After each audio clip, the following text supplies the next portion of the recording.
croisé le premier papillon de l'année. Jaune. Un citron, me dit le web.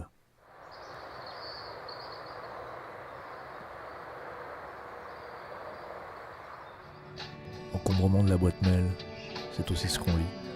Survol. C'est aussi partie de nos jours. Ne serait-ce que savoir ce à quoi on dit non, ce de quoi on se tient à l'écart, ce qui n'est pas nous, avec quoi on n'a rien à voir, mais nous donne à voir partie de ce qu'est le monde.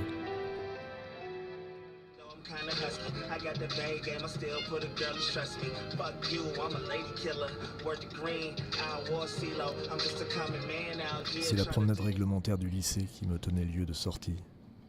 Le but de ces promenades apéritives et hygiéniques était habituellement quelques terrains vagues où une partie de ballon pouvait s'engager.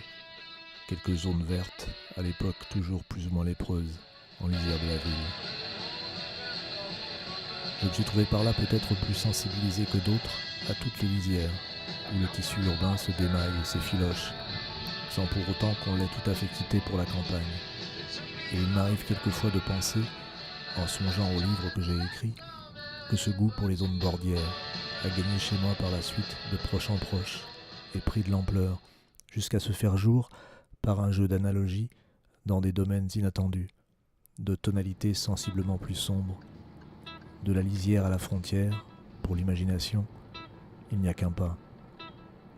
Chaque fois en tout cas que je relis le poème de Rimbaud cité déjà, la ville avec ses fumées et ses bruits de métier nous poursuivait par les chemins, je retrouve le sentiment doux amer, que le rêve bien souvent nous restitue, mais que je vivais alors familièrement, d'une dérive engourdie, frileuse, le long d'un vaste corps vivant dont on perçoit la respiration toute proche, mais qu'un sort malin empêche de rejoindre.